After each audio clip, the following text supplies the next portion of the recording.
Welcome to the Unnamed Sports Show. This is your host for today, Jason Jones, with my co-host Jerry Craig. How we doing today, Jerry? Hey, doing good, man. Doing good. Missing our third today. We are missing our third. Pouring out for our third. He, like I said in our tweet, cares a little bit more about other things other than sports. How could he? Unbelievable. Just kidding. Absolutely unacceptable. Gonna have to He- have a self-imposed suspension coming his way. it lasts for the end of this show. Yeah, all there right? you go. There you go. He'll be back next week, I think. He'll be back I next don't week. know. Hopefully. No, he should be back next week. Currently, I believe he is going to. What is it called again, Jerry? I don't want to say it just in case.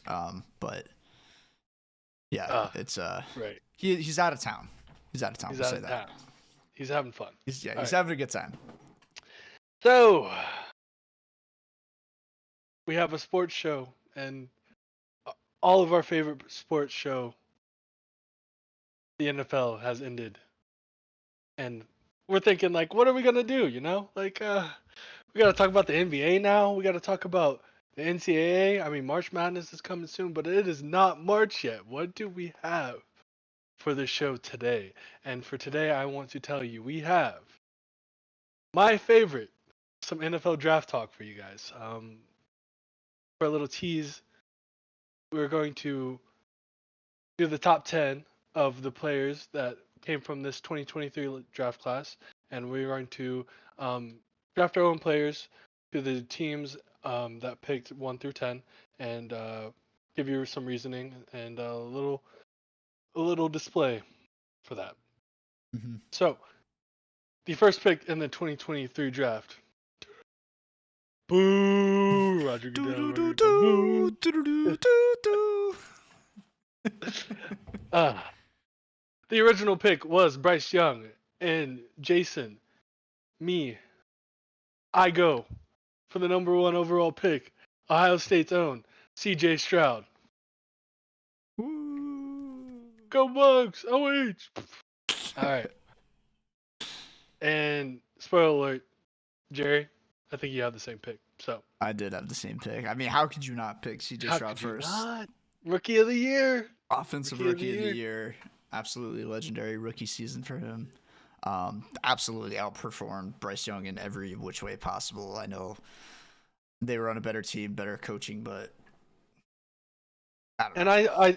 I still think to this day, like if you switch those two players, is Bryce Young going to be able to bring out what C.J. Stroud did out of those wide receivers? Because they are good receivers. Don't get me wrong; they're definitely future number ones. But I don't think they were there. I think with C.J. Stroud, they were able to build up the confidence to get to that point. Right. And Okay. I mean, leading up to the draft also last year, CJ Stroud was the number 1 pick up until like maybe a month before the draft even happened. He had some like cognitive tests that he performed poorly on, and people thought that was the end all be all. First of all, has coming out to be not true. Yeah. They think either it was tampered with or it just got read wrong. So, yeah, in my opinion, the Texans, someone wanted him to drop, and they were able to maybe find a way to get both their number 1 players off the board by some odd means. But we won't get into that. All right, Yeah. for the number 2. Let's just say it worked. Yeah, it worked. It surely did work. For the number 2 overall pick, the Houston Texans draft. The original pick was C.J. Stroud, but C.J. Stroud has gone off both of our boards. Jerry, who do you believe the Houston Texans draft if C.J. Stroud is not there? So the number 2 prospect going into the draft about a month before was who then became the number 1 pick in Bryce Young. I think the Texans, obviously, they have a need at quarterback still if they're not able to pick up C.J. Stroud. They're going to take the number 1, the next prospect, and it's Bryce Young. And I think, and I know who you're going to say, and I kind of agree with you. I almost put him there. I'll let you talk about it in a second. But with Bryce Young, he wasn't great, but he showed flashes to where he has a lot of raw talent that can be improved upon. And I think if he's set up with better weapons in the future, I mean, they traded their number one wide receiver to get Bryce Right. Young. You know, he didn't have any weapons. He had an old Adam Thielen to throw to. Didn't really have anybody out of the backfield. Miles Sanders was an absolute no-show this year, just on a bad team. And I think with them having a high draft pick this year, or no, they don't have a high draft pick. What am I saying? What am I saying? No, they're doomed. They're doomed. The Panthers are doomed. But if he was on the Texans, he'd be all right. But I think if Bryce Young, he's shown some flashes of brilliance in his rookie season to where he has the makings of somebody that can be molded into a good quarterback. I think it's just going to take a little bit of work. And that's kind of what you see out of a rookie sometimes. You don't always get the CJ Stroud that's boom, put in, plugged in, and ready to go. Right, exactly. I agree. But where I disagree is I thought I saw more from Anthony Richardson, my pick for the Houston Texans at number 2, than I did of Bryce Young. And yeah, it was a very little, but when Anthony Richardson was healthy and playing, I mean, you saw everything that he could be, right? The speed, the athleticism, the arm strength, the arm talent, like it was all there. And yeah, you're gonna have the couple missed throws, the Cam Newton overthrows or throwing it too hard. The same thing with Baker Mayfield. But if you can get the best out of him, I think you're gonna get more from Anthony Richardson than Bryce Young. So that is why I went with Anthony third, or second. Sorry. The only reason I didn't take Anthony Richardson in this spot Mm, was because we didn't see enough out of him just because of the yeah. injury. That was literally the only reason. I do agree. I think he has more potential than Bryce Young. He's definitely he's probably the most raw talented player to come out of a draft at the quarterback position in a long time, just in the terms of like pure athleticism. So it's going to be exciting to see what he does for the Colts in the future. Agreed. I mean, watching that first game against the Jaguars with him, it was, oh man, we got C.J. Stroud, we got Anthony Richardson, Will Levis had some flashes. AFC's tough. AFC South's tough with young talent at Yeah. quarterback, and we can get that together. All right, for the number 3 pick, again, the Houston Texans traded from the Arizona Cardinals. We both have the same pick here. You want to explain why we both decided to pick Will Anderson? Defensive Rookie of the Year. They originally drafted him in this position, and they're going to draft him again in this position. He was the best defensive player or best defensive rookie. I mean, just an absolute monster at the edge position. How could you not take somebody like that? He was the glue that kept that defense together, absolutely pushed them to the playoffs. He is going to be a problem for offensive lines and quarterbacks in the future. I mean, he was already a problem this season. He's only going to get better. So, dude is an absolute beast. That's what you expect from somebody that comes out of Alabama. Yeah, third highest win rate in the whole NFL against the rush, like behind people like Micah Parsons and Myles Garrett. Like, what else do you need? He only had 7 sacks, but you keep winning the rushes, you're going to get more and more sacks throughout his career. I mean, look at Josh Allen for the Jacksonville Jaguars, not the Buffalo. The Jacksonville Jaguars. The real Josh Allen. Exactly. Um, but yeah, I agree. Defensive Player of the Year. I'm not picking anyone else here if I'm the Texans. So, pick number 4. Also, we drafted the same player here. For me, I understand.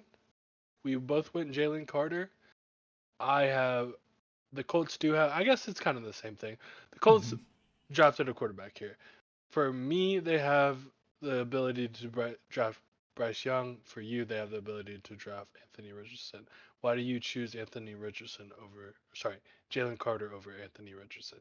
I think if we're going in terms of how the season went specifically, Gardner Minshew actually played at a pretty high level, and he proved that he should be a Yeah. starting quarterback in the NFL, right? Like we kind of Agreed. knew that when he was in Jacksonville. Yeah. Minshew mania did not go away, and it came back this year. He played at a pretty high level. So why would they take a quarterback in this position if they had a guy they could at least stick with for 2 to 3 years? Beef up the defensive line with Jalen Carter, a guy who was supposed to be, again, a top 3 pick coming into this draft. He had some off the field issues that ended up having him fall to the Eagles at number 9. Which was honestly the steal of the draft. This guy's an absolute beast. He was right there with Will Anderson for defensive rookie of the year. So beef up the defensive line for the Indianapolis Colts. If Minshew doesn't work out in the next year or two, draft a quarterback then, but no reason to draft a quarterback here. Hey, you could have said it any better. I agree. I mean, the whole reason I didn't go Bryce Young here, because they don't really need a quarterback. They need other things. And Jalen Carter is the next best thing on the list. So you might as well get him. Like you said, probably the second best defensive player of the year as a rookie this year. So why not go get him? And it All kind of right. showed this year too, because the defense was ultimately the reason they didn't make the playoffs. I mean, their offense played at a pretty high level. Their offensive line was good. Minshew played well. Jonathan Taylor, once he got back and got cooking, he was playing at a Pro Bowl level. They have the offensive pieces. It's just the defense gave up a little too much for my liking. So, got to take a defensive player here, I think. Agreed. Okay, so we have We have up at number 3 in a row. yeah up at number 5. Same person again. Original pick is the pick that we both went with, Devin Witherspoon, cornerback.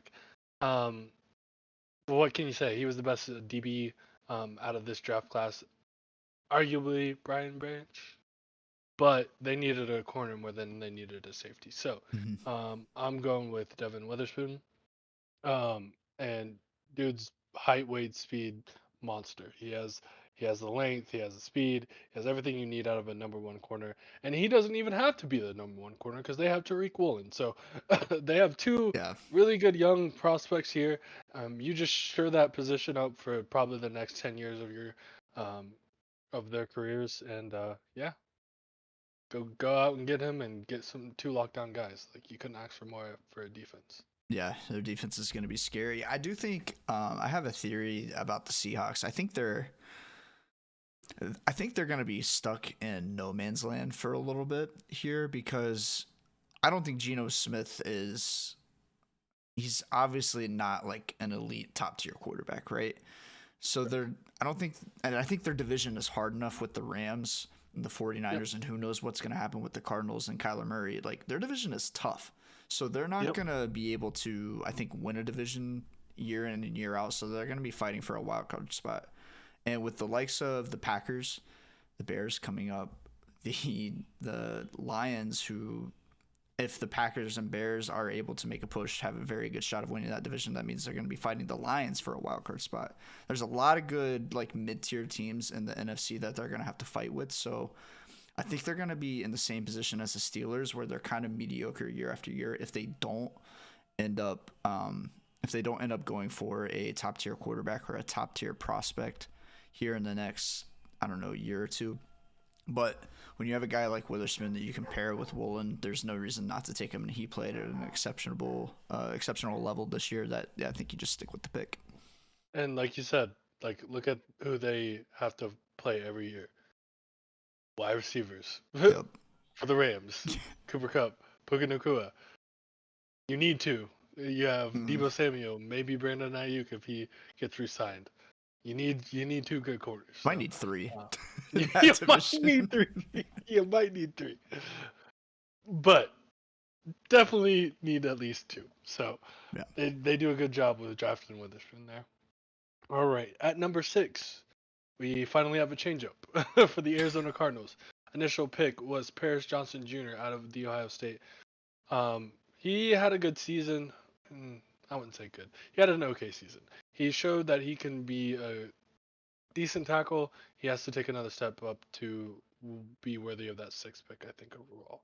But I wouldn't call it a bust yet. So, but for my pick, I'm going with the best offensive tackle in the draft. DeJuan Jones. Dude was drafted in the 4th round. How? Also from the Ohio State How? University. Also from the Ohio State University. How did he slip to the 4th round? How do my Jacksonville Jaguars draft Oklahoma offensive tackle over DeJuan Jones? When DeJuan Jones, 6'8", 350 pounds, best run blocker out of college, also showed that he is very athletic. Like, had a great combine. It baffles me every year that players like DeJuan Jones can get slipped into the 4th round. Did you say Like, 350? yeah. His Wikipedia's got him at 375. Yeah. Okay. Yeah, I think he was 375 out of college, but I think He's did probably had to slim down a little bit to be able to move, but he not really like that dude was a freak athlete. Like when he was 270, he was still quick. Don't get me wrong. He just probably wanted to be a little bit quicker because everyone's faster in the NFL. So I mean, when he's got to go up against Myles Garrett in practice every week, right, he's got to be able to move.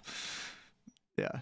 All I'm saying is, at that size, he's moving at Ohio State. He's quite fine, and I've seen that man dunk. So like, the dude's a freak. 6'8", 350, and he probably runs like, I don't know. Is he under a sub? Or is he under 5 on the 40? No. If he was under 5, like he should have been drafted at number 2. Like, yeah. No, but no, he was like, I think it was 5, like under 5'2". But if we think about other players that were around his size, Orlando Brown, like a 5'5". Like, I mean, these are like players his size normally run like the slowest times you will ever see. And he was outrunning everybody. Like it's ridiculous. So yeah. What I can say is he definitely showed why he is an NFL prospect.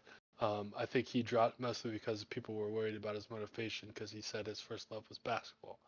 He's 6'8" from Ohio. Like, you don't expect the man to worship people like LeBron. He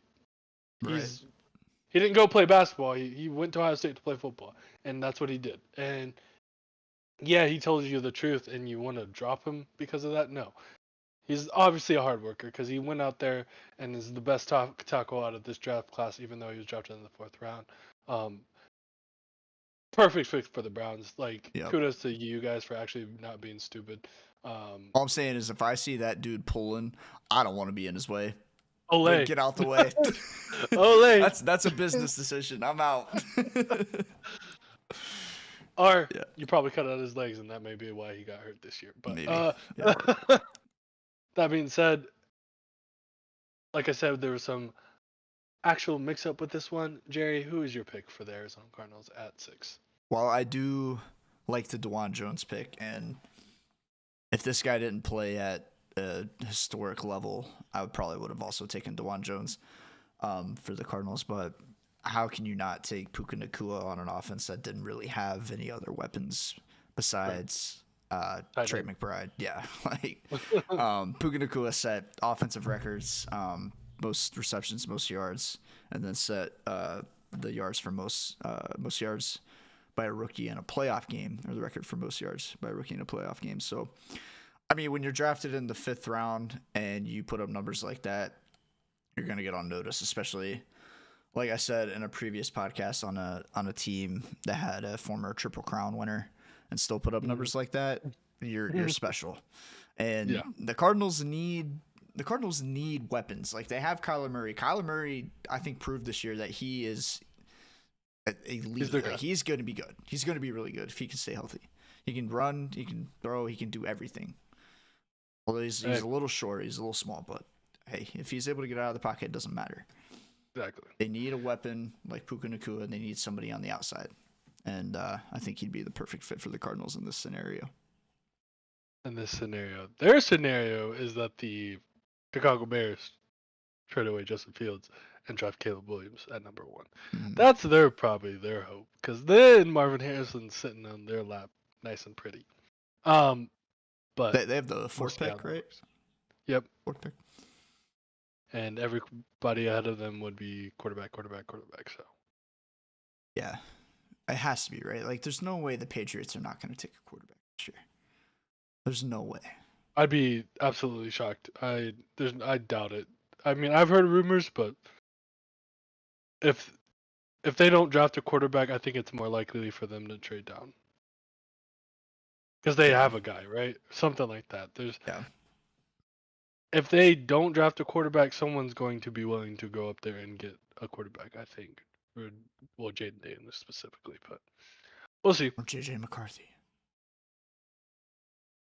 Okay, yeah, let's end this right here. Like, Yeah. sorry about the rest of this. Let's end this right here. JJ McCarthy as the fourth best quarterback in this NFL draft is crazy. Is Insane. absolutely ridiculous. Like, Insane. yes, he was solid. He played the best out of in the Big Ten, but the fourth best quarterback. You have to be absolutely stupid to think so. I am so sorry. There's the top three already.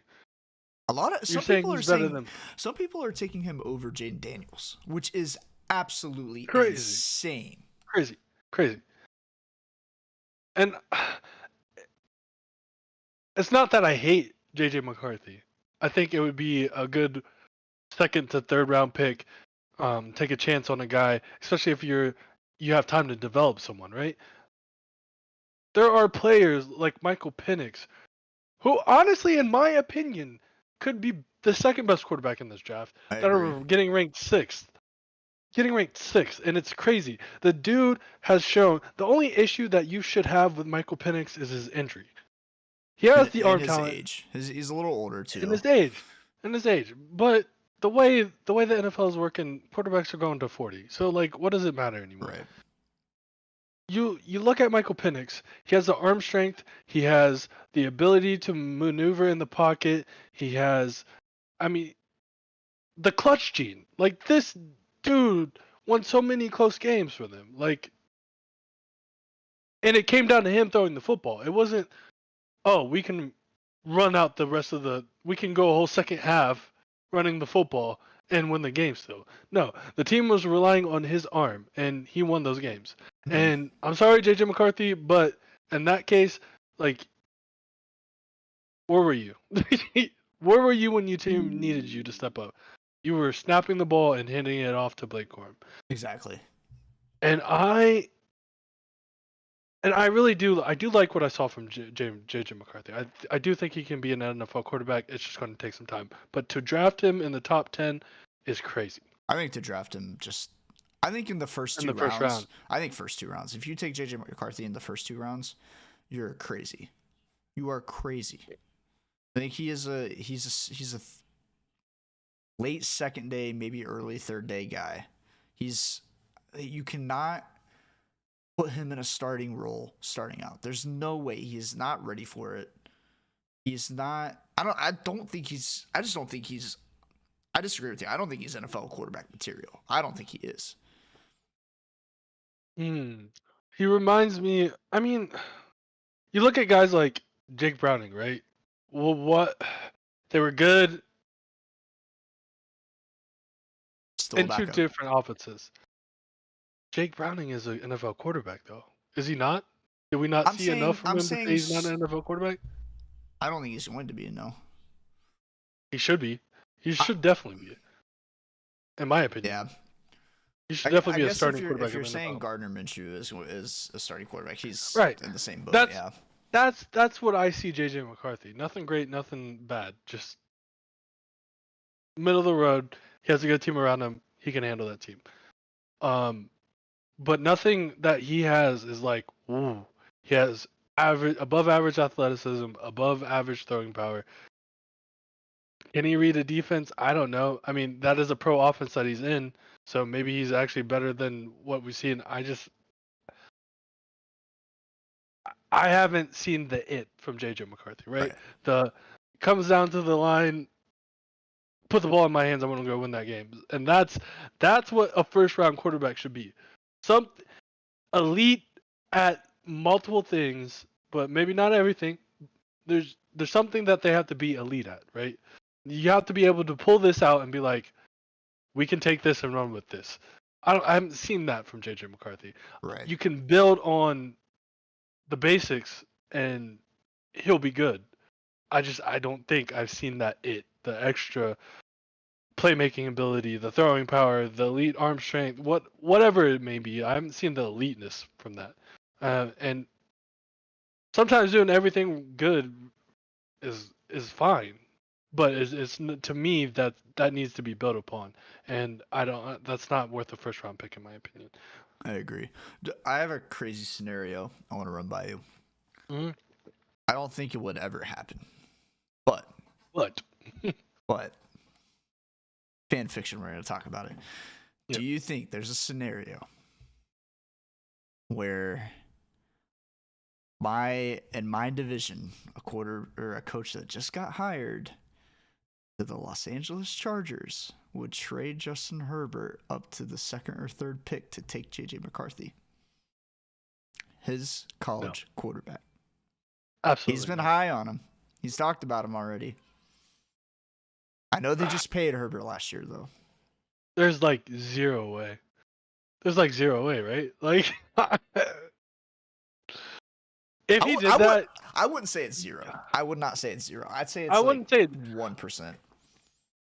I don't think if they got a first this year, a first next year, and like a piece. Just that. You're trading a top 10 quarterback away for a question mark, right? But it's Harbaugh. And it's his. It is Harbaugh. It's his That's college his quarterback guy. that he That's his won guy. a national championship game with. That he is high on. He is talking that talk, right? As a coach, you're always going to have your guys back. But is he actually ready to risk his coaching career on that? No, I do not think so. Especially when you already have a proven talent. No, absolutely not. There's no way. There's no way. If that happens, give me a job. I could go be a coach. If that happens, I become a GM, coach, whatever. I'll put my Madden hat on and I can do it. Like, fuck it. My bad. Like, I could go do that. Like, that. Yeah. Stupid. It would be stupid. Yeah.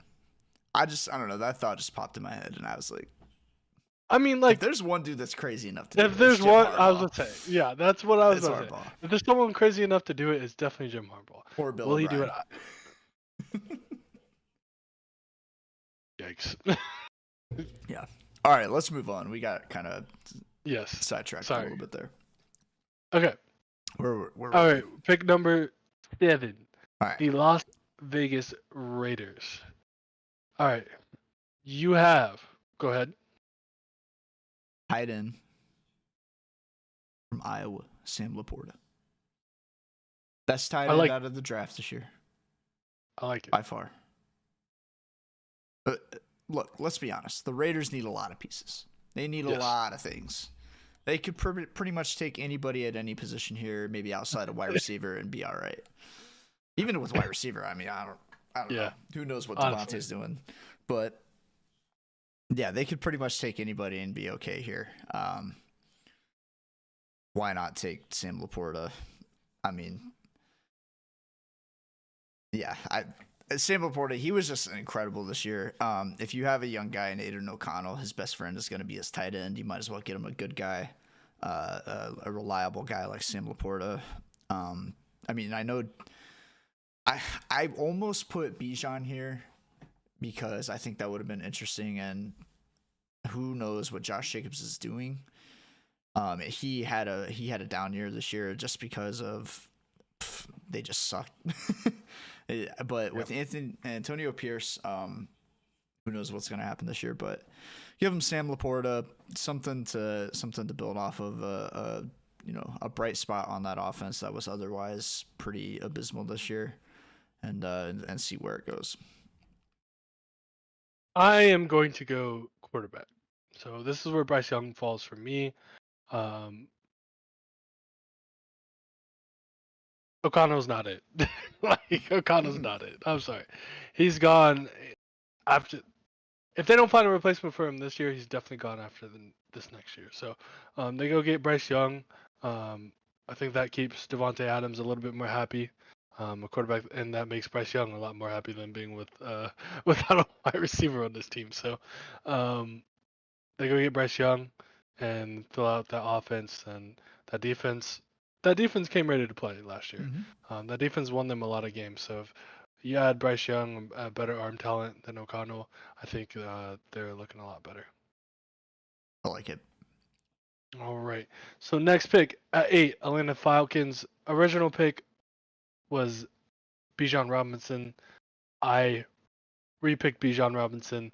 I think Bijan Robinson probably wins Rookie of the Year if he's given the ball. Let's be honest with you. Let's just be real honest with it. Yeah. Like if Bijan Robinson gets the ball at least 65, 70% of the carries, like any number one wide receiver running back, he's probably winning Rookie of the Year. Yeah, I agree. I can't wait to see what the Falcons do this year at quarterback. It's because they're gonna get somebody. They have to. I think that's Justin Fields' number one destination if he's not a Bear. So awesome, dude. That would be so awesome. Like, but that's why I took Anthony Richardson in this spot. Because they need a quarterback. Granted, in this scenario, they would not have Bijan Robinson because they would be taking Anthony Richardson instead. But you still have Cordell Patterson and Tyler Algier, who are two good, solid running backs. They're not the explosive type like Bijan Robinson, but a guy like Anthony Richardson would be able to create plays. He's shown that he can do it with his legs. He's not afraid to lower his shoulder. That's how he got hurt in the first place. And and kind of get physical. But that also opens up opportunities for guys like Kyle Pitts, guys like Drake London, who also just did not get the ball this year. Let's throw it to Jonnu Smith. While Kyle Pitts is blocking on a screen pass. Like, good idea. That's why Arthur Smith isn't a coach anymore, guys. That's why he's not the head coach. That's why he got fired. The third string tight end's throwing him the ball. Yeah. What's going on? Just give your best players the ball. Put it in their hands. And Bijan Robinson, 100% agree. If he gets the ball, I don't know. If he touches the ball 20 times a game, he wins Rookie of the Year.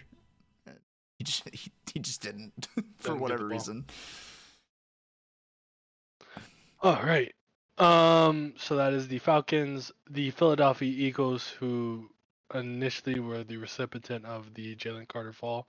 For me, I think the Philadelphia Eagles' biggest weakness was defensive back. Whether that was due to injuries or just players getting old, they needed another defensive back here. So this is where I went with the Patriots' Christian Gonzalez. So he got Christian injured, Gonzalez, right? He also did get injured. But this is fake world. So he never got injured yet at this point. And he is another one of those long, tall.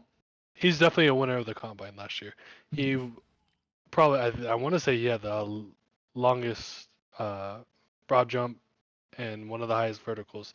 Definitely ran under a 4.4, a low 4.4. It might have been like 3.4, 3.5. I want to say, but he's fast. Either way, fast. And the Eagles needed a lot of that this year, and they get that with Christian Gonzalez. And on to my co-host Jerry for his pick. So the guy that Jason just said would win Rookie of the Year if he gets the ball, Bijan Robinson. Could you imagine how exciting Bijan would be on the Eagles? I know they have DeAndre Swift. No more tush push. No more tush push. Yeah, I know they have DeAndre Swift, and DeAndre Swift had a solid season. It wasn't spectacular. I think that is in large part because they did not have a second guy. Kenneth Gainwell did not prove to be their second guy like they thought he would. So they needed a second guy to come in and kind of give DeAndre Swift some relief. Jalen Hurts was obviously not 100% this year. He was obviously battling injuries all year. So why not give him some relief as well, bring in a guy like Bijan? Maybe they run the Philly special with Bijan. How exciting would that be? Bijan to Jalen, man. Like, come on. But that'd be sick. Yeah, Bijan Robinson would have added some explosiveness to that offense. I mean, what they did best was run the ball. Um, they again just got away from it for God knows why, but yeah. And honestly, I would have had Bijan fall one more spot because I think he'd be even more exciting on the next team.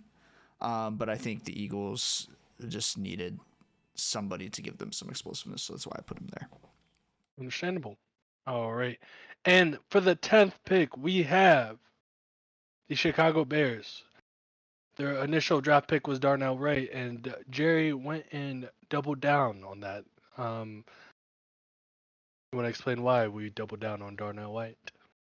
Darnell Wright had a solid season. One of their weaknesses was their offensive line.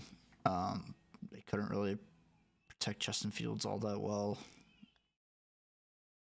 You could put DeJuan Jones in the spot. I probably should have, just because you're right. He was the best tackle in the league or in the draft this year. But I mean, if it ain't broke, don't fix it. They went with Darnell Wright. It's working out. Just stick with it. Agreed. I thought about putting Darnell Wright here again too. But where's the fun in that? And also, I left that name out on this list so far, and I couldn't take him off. So, another one of their weaknesses has been their weapons outside of Moore and Cole Kmet. So we went with the best wide receiver for them, and I got Puka Nacua for the Chicago Bears at 10. Darnell Wright would have been a good pick here as well. But sometimes if you have the weapons, you don't need protection because the ball can come out of your hands faster. So we're going to go with Puka Nacua for the Chicago Bears. All right. You got to put Puka Nacua somewhere in the top 10. Exactly. You can't leave him off. That'd be like leaving CJ off. And it'd be like, yeah. So we have some honorable mentions. These are guys that definitely outperformed where they got drafted by far, and should probably be on this top 10 list. But some of these people didn't fit as well as the others. So honorable mention: Tank Dell for the Houston Texans. Way underdrafted. Yeah. Definitely a top 3 receiver in this draft class so far. Sucked to see him go down so early in the season because him and CJ Stroud had that chemistry going, and it was looking like Marvin Harrison, Peyton Manning type stuff. So yeah, scary times. Very scary. Someone that's probably right around where he should be. Zay Flowers, he got drafted in those middle teen picks. Had a great season. Was able to provide Lamar Jackson with something that he hasn't had ever. And that's a wide receiver 1. So yeah, I think perfect landing spot for him. Perfect. Yeah, absolutely. Jahmyr Gibbs. Jahmyr Gibbs is another.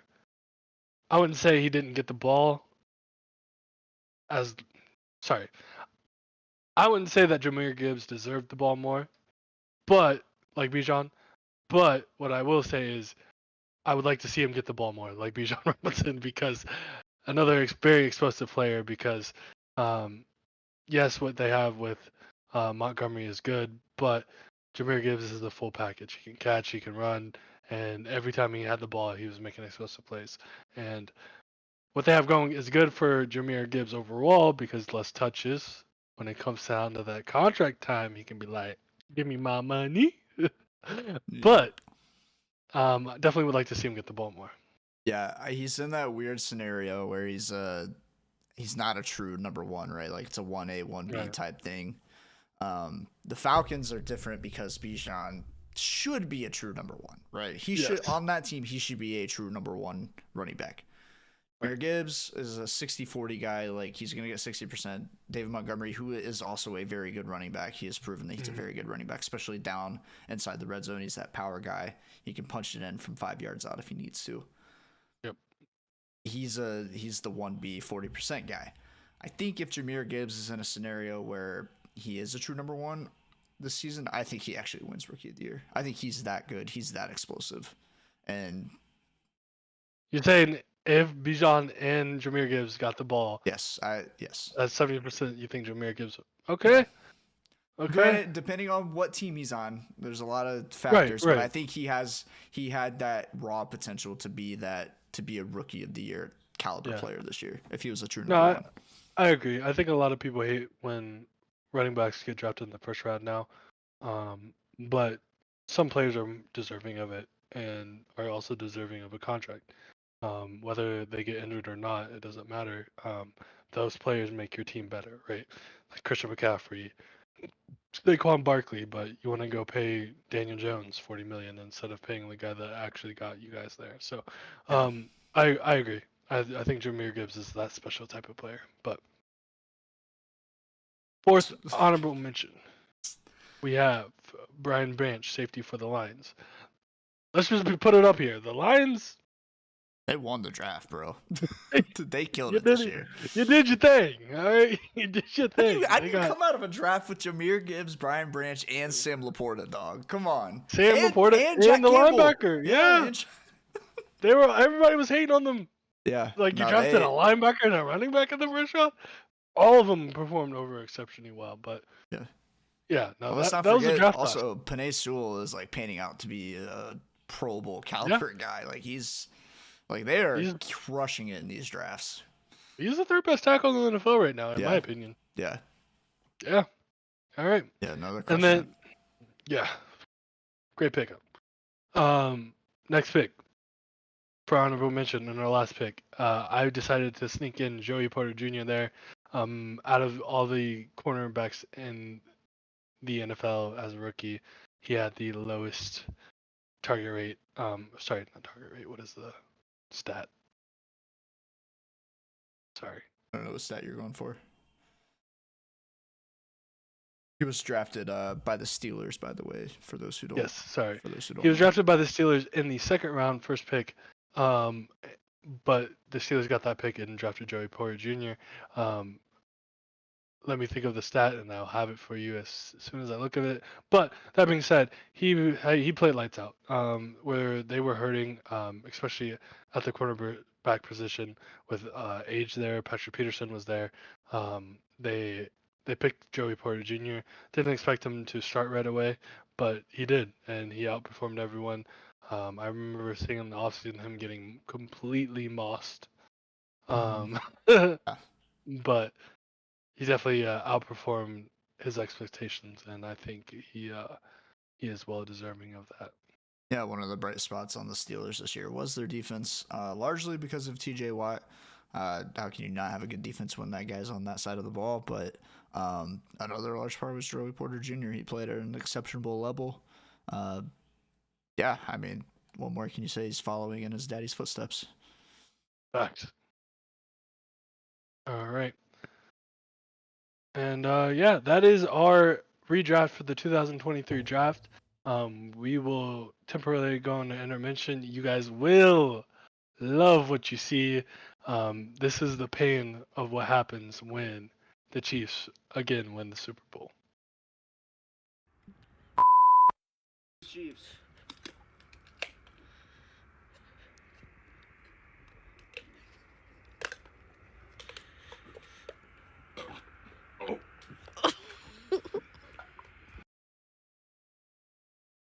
What a great video. And what a great video. And we're back.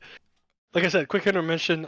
We wanted to just show you how we celebrated the Chiefs winning the Super Bowl. Well, no, it was a celebration, Jerry. It was a celebration. Yeah. Great. Oh, by the way, I just want to say, maybe we should have mentioned this at the top, but to those that were affected by the shooting at the Kansas City parade, absolutely. Praying for y'all. Hope y'all are okay. I hope everybody's okay. I think they got the guys in custody now, so that's good. That terrible that happened, and that continues to happen in these scenarios. But just praying for everybody's health. Absolutely.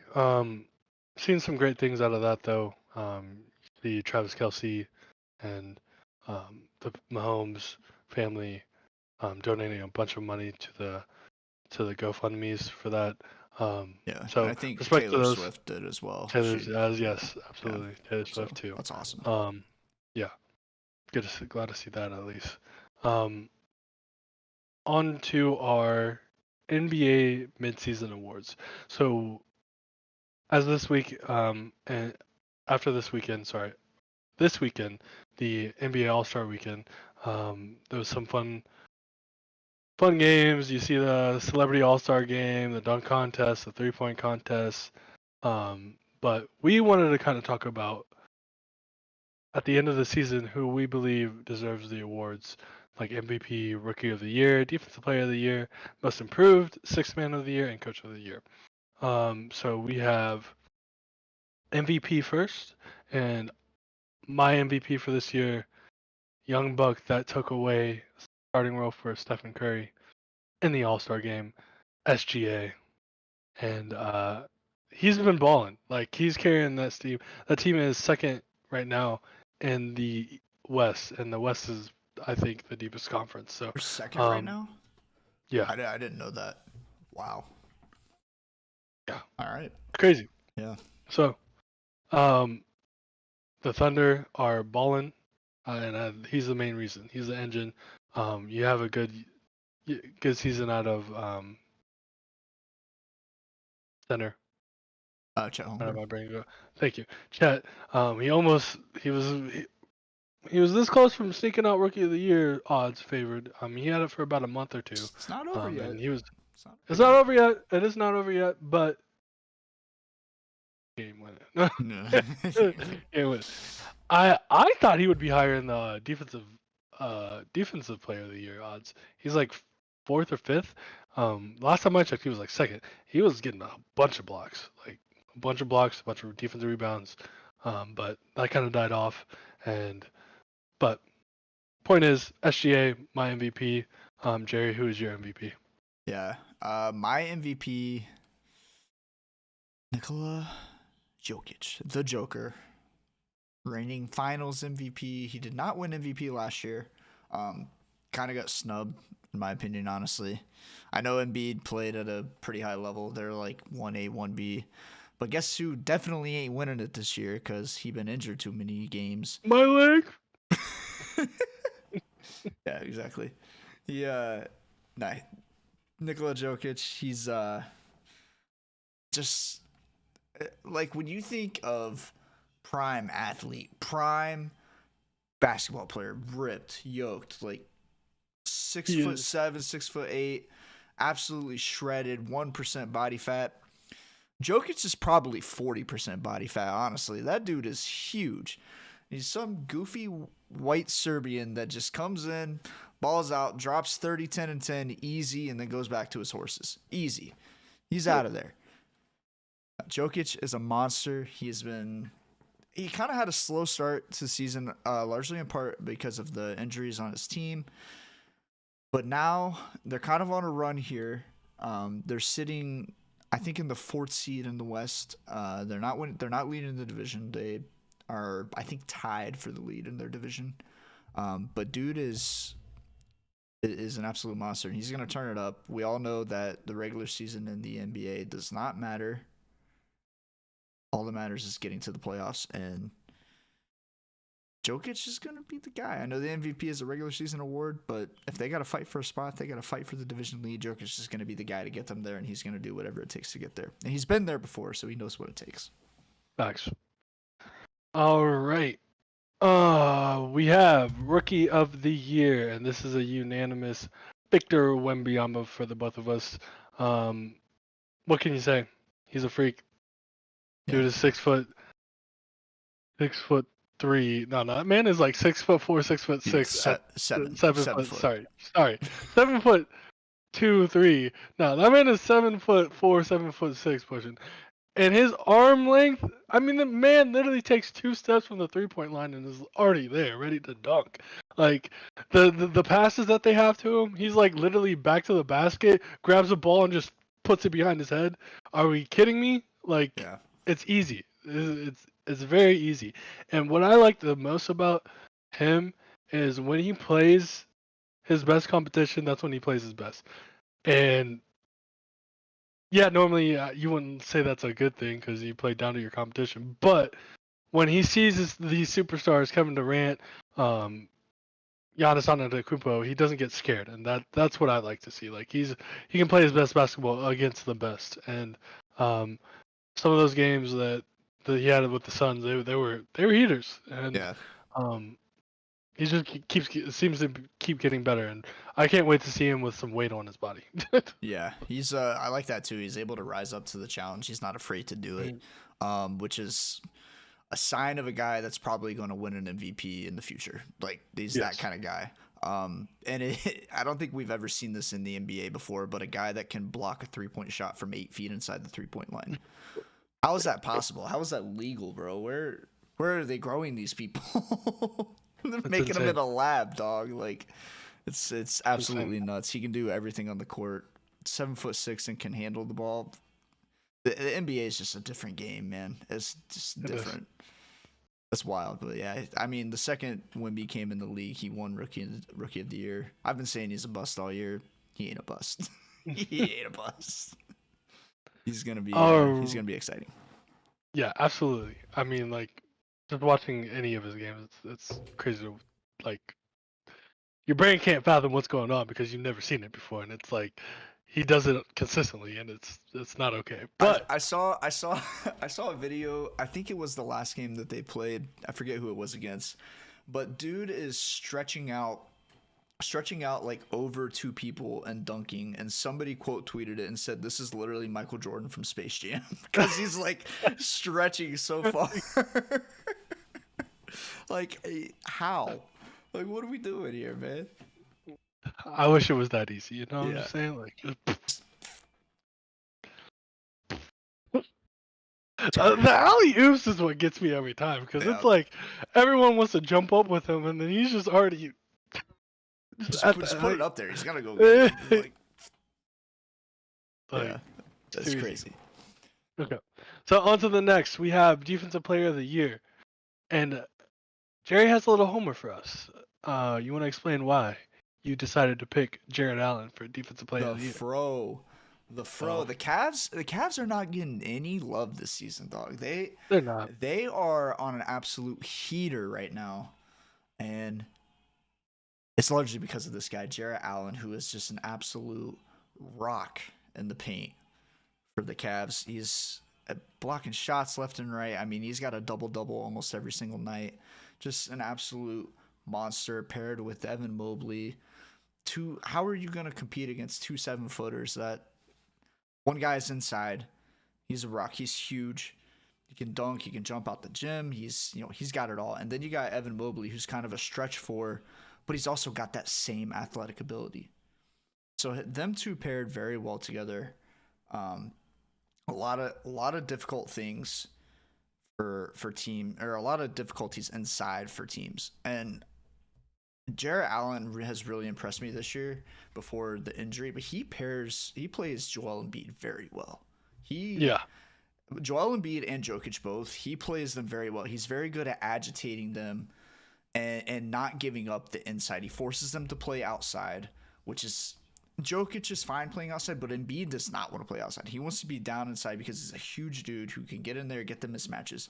But Jared Allen doesn't give that to him. He stays with him, stays on him. He knows that's his assignment, and he knows he is smart to where he knows when to take chances on going for blocks or to just be in there, force a miss, be the thorn in the side, and go for the rebound, get it up court. So got to give the Cavs some love this season, man. They're playing at a high level.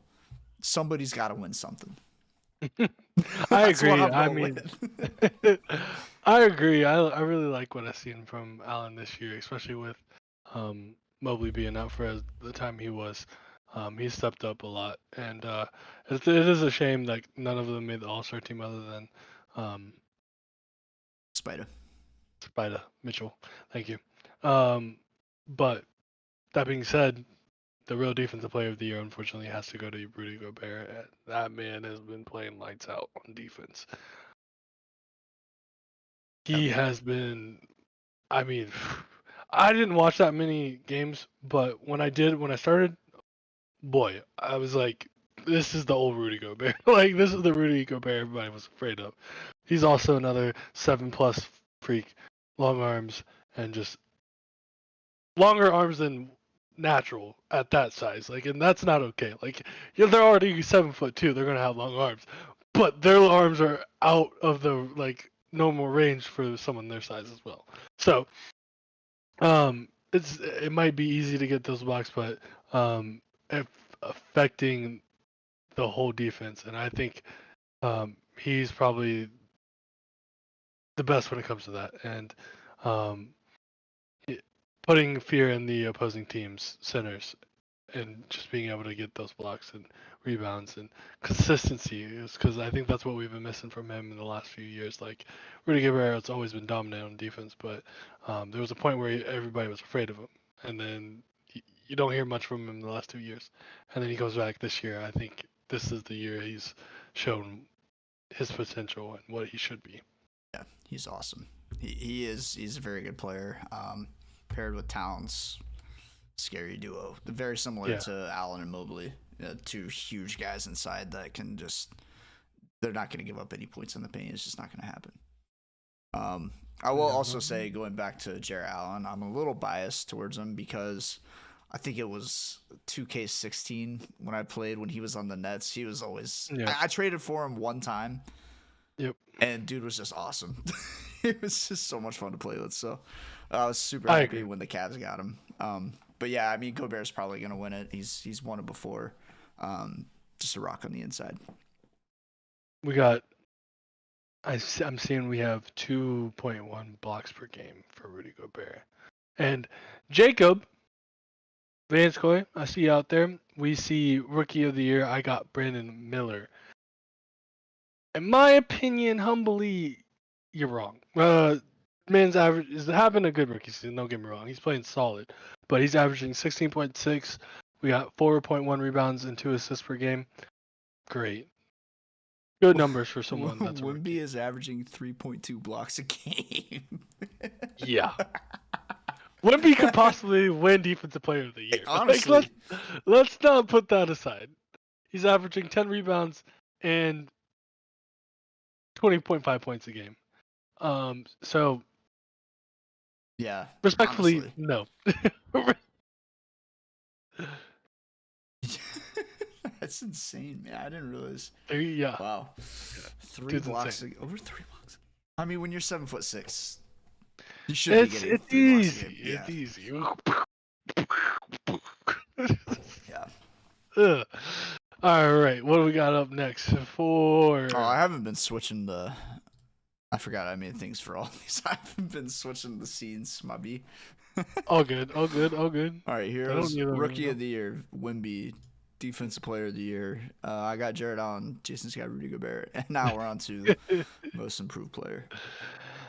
So, for Most Improved Player of the Year, I'm gonna let Jerry go first, and why I disagree will come after. So, Jerry, do you want to explain why you picked the 76ers Tyrese Maxey for Most Improved Player of the Year? Tyrese Maxey, point guard for the 76ers. I already know what you're going to say because we were kind of talking about it beforehand, so I won't leak it. But I think he's actually going to win for a different reason, and that Embiid is going to be out for a very long stretch of time here, probably until the playoffs. So somebody's got to step up and become that number one guy. And he hasn't been that number one guy in the past. It's always been Embiid, right? So Tyrese Maxey's got to step in, be the number one guy, and he's kind of proven that he can be. He's averaging almost 26 points a game right now. He's definitely become a leader on that team, and he's playing at a pretty high level. Kudos to him. He won me a couple of bets earlier this year. A pretty easy bet, like 2 threes, 20 points, easy, cash it. But he is stepping into that number one role. I think that is going to be the determining factor as to why he wins Most Improved Player. It's because he's stepping up into that role. I like that. So mine is Epirian Sengun. Sengun something. Anyways. Nailed it. Center for the Houston Rockets. The reason why I picked Epirian, honestly, biggest snub I think in the whole NBA All-Star game. Dude's averaging 21 and 8, maybe 21 and 10 now. I don't know. I haven't checked it in a minute, but this guy came out of nowhere. And the reason why I didn't pick Tyrese Maxey towards the end of the year last year, James Harden told him to take over, and that's what he did. So I think Tyrese Maxey was already on his way to this level that we're seeing, compared to Sengun, who there's a lot of gap from what we saw. So that's going to be my most improved player of the year. Let me see if I can get his actual stats. I got it. You got it. He is averaging 21 and 9. 21, 9 and 5 actually. He's having a really solid season. 21, 9 and 5, and that's on a very young Rockets team. So I think he's going to be the leader for that team coming out. Yes, they have Jalen Green, but Jalen Green is Jalen Green. If you you know what I mean, like Right. that man's I think a step away from being a James Harden type of player. if we want to go with that route. Speaking But of that, the Clippers are actually a good team. yeah, I mean they figured it out. Yeah. Bench Westbrook, let him do whatever he wants to do. Yeah. Well, how about focus on a guy like Kawhi and Paul George? Leonard, yeah. Kudos to them for actually figuring that out. Ty Lue knows what he's doing over there, man. Shout Leader out of Ty the Lue. Stars. Leader of the Stars, Ty Lue, baby. What's up, Willie? How's it going, man? Willie's in the chat. Willie in the chat? Clipper, hardly know her. Oh, Willie, I love you. I love you, man. Yeah. No, I like that pick. Sengun is good. I looked it up. He averaged about 14 last year. So he's up 7 points per game this year. He was at about 9 rebounds last year, so no difference there. But That I did not know. yeah. But no, he's a good young player. Rockets are kind of in playoff position. They're in the race, so they can make a run. They'll probably have to play in the play-in tournament. I don't see them getting up to the 6th seed, but you never know. All right, and then for Sixth Man of the Year, we have the same person, and that will be Tim Hardaway Jr. I feel like every Mavs game I watch, I'm like, is he a starter? Yeah, right. Because that man shoots lights out coming off the bench, and from what I've seen from others, I couldn't pick anyone else other than him. I want to say, let's check his stats. Tim Hardaway Jr. We have an average of 17.3 off the bench, 17.3, 3.6 rebounds and 1.7 assists. Nothing crazy there, but just solid numbers for a backup player. Especially him having to accept the Kyrie pickup and come off the bench. I think you can't ask for anything more than what you see from him. So yeah, I mean, when you're backing up guys like Kyrie and Luka playing alongside them, obviously they're going to be the number one guys. When you're averaging 17 off the bench, you can't ask for much more. He's playing at a pretty high level. Really good pickup for the Mavericks. I think I want to give an honorable mention to Malik Monk here, who coming off the bench for the Sacramento Kings. He's a solid player. I think the Kings have kind of fallen off a little bit since the start of the season, specifically Malik Monk. But I think he's in a position where if he plays well down the stretch, he could definitely be in contention for it. Agreed. All right, and then that is for our last pick. We have Coach of the Year. I am picking the Thunder, and excuse me if I say this so wrong, Mark Daignault. I think Dagnall.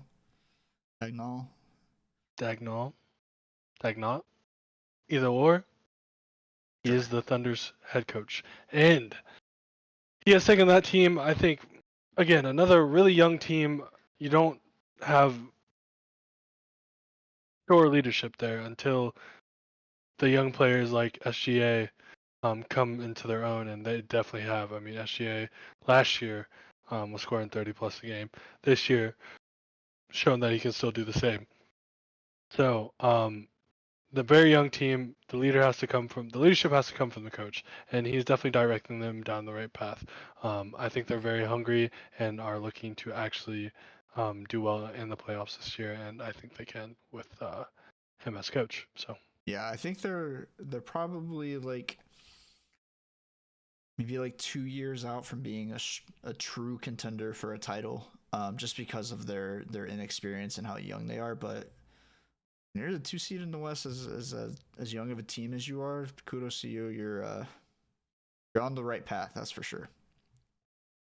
But he's not winning Coach of the Year. who's winning Coach of the Year, Jerry? My boy, sticking with the home team, JB Bickerstaff. Dude's got the Cavs in the 2 spot right now, leading the division.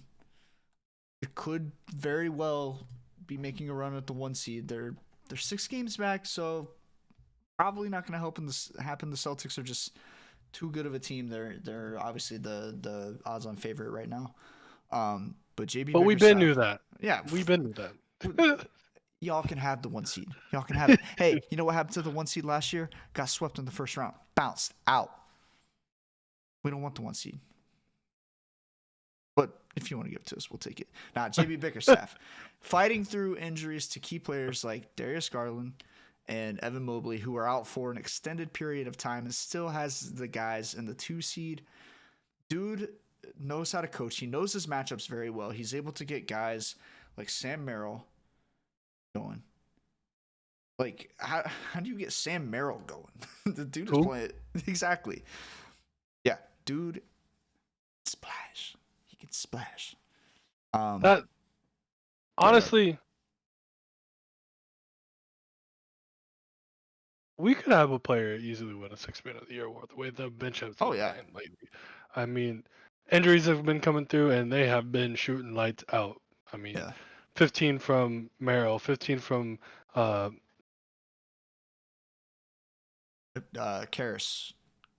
I think Karras Sosa.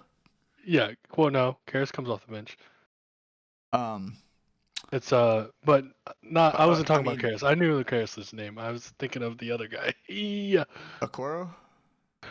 No, Okoro's the starter. He's a guard. The forward. Dude from the Heat. Yeah. Came from the Heat. Gosh, all right, I'm looking at it. I know who you're talking about because I was trying to think of his name too. Good lord, we gotta catch up on our basketball boys. we're slacking. Also, Niang is lights. Niang, that's who I was thinking of. I was thinking of Strus. I was thinking of Max Strus. Okay. Yeah. No. Niang is who I was thinking of. Yeah. Yeah, honestly, all 4 of those guys could win. Yeah, like 6-man of the year right now. Like they're playing at an absolute crazy level. So I think the starting lineup is Garland, obviously. I thought Mitchell, obviously. I think Strus starts. I think Strus starts with Mobley and then Mobley and Allen, and then I think when Mobley was hurt, they put in Okoro. Okay. Yeah. Sure. We'll sharpen up our NBA knowledge a little bit.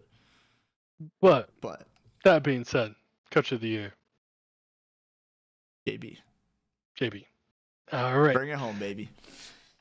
And it is coming around the corner. You guys hear that? March. Madness is coming around the corner. So we want to talk about some NCAA basketball for you guys. Regular season winding down. To be honest with you, my Buckeyes, not the greatest season. So I haven't been watching much. Fired Holtman. We have Diebler's brother coaching us for the interim as an interim coach. From what I saw from Purdue. From what I saw Purdue does this every year, man. We do this to every like top 1-2 team that we play. Yeah. Like we've won like 4 of the last 5, which is crazy. And then make the tournament as like a 5 or 6 seed and get bounced in the first round. Yeah. Every year. But we're not making. I don't think we're gonna make it on the 5 or 6 seed this year. If we could win the tournament. Could win the tournament. Never know. Yeah. You never know, I guess. But that being said, regular season has come to an end. We're very close to conference tournaments. A lot of good teams out there. I just wish the Buckeyes were one of them. You have anything to add to? Because I haven't watched that much NCAA basketball. No, I'll say this. Yeah, I do this every year. Yeah. I don't watch a damn second of college basketball all season long. And then March Madness comes and I watch every single game. Not even oh, I have one game on. No, I have 4 TVs going on with all the games at the same time. It is my favorite weekend of the year. It goes this. It's March Madness is my number 1 favorite weekend of the year. Number 2, NFL regular season starting. Number 3, divisional championship of the NFL season. Those are my 3 favorite weekends. March Madness is so electric. I mean, last year we had another 16 seed beating 1 seed. Absolutely bonkers. I was out with some friends when it happened, and it was just insane watching it. Like, that just doesn't happen. And of course, it happened to be Purdue, who's gonna do it again.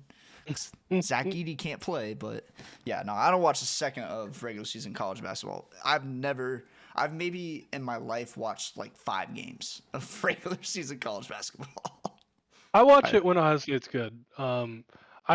Because like I have moments growing up where you're like, I love this sport. Like, like football for me, it was what the 06 Michigan Ohio State game. Yep. But Evan Turner, half court shot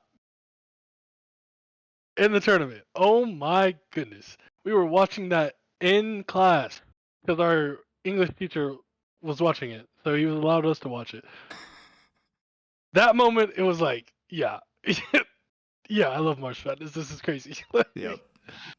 So, I'm kind of like with him, but I will watch more games if Ohio State's good. We just have not been good. So, I didn't watch that many games this year. I'll be honest. But we got March coming up. So, to kind of end things off, we will be having a group challenge. So, again, please, if you are a follower of the show or if you want to get into following the show, make sure to follow us on YouTube, Twitter, Instagram, Twitch. We have a bunch of talk shows, but we will be posting on Twitter, Unnamed Sports S, at Unnamed Sports S. We will be posting a ESPN tournament challenge for March. If you would like to join, please do. We want as many of our fans or many people as we can get on this, and the plan is to make this entertaining. So, yeah, I nothing. I can't remember if I've made one before. I think the way it works is we'll get the ESPN tournament challenge app. Yep. And you can go in and like make a group or something like that. So we'll go in, we'll set up the group, have a link to where you can go in, sign up, and join our group and compete against each other. Maybe we'll have a prize for whoever the winner is, to be determined. Not set in stone. We'll see. But yeah, it'd just be fun to compete against each other. We'll everybody makes a bracket, and then we'll whoever gets the most points will win. Whoever's bracket doesn't get busted in the first day, congrats. Yeah. But mine always does. When a 16 seed beats a 1 seed this year, everybody's gonna be busted. All right. So yeah, again, follow us on all of our medias. We are at Unnamed Sports S on Twitter, Instagram, and TikTok. And the Unnamed Sports Show, the real Unnamed Sports Show, on YouTube and Twitch. So please go look and follow us, and that will be all. Peace out. Catch us next week, same time, same place. We'll be right here. Batman Station. Take it easy, everybody.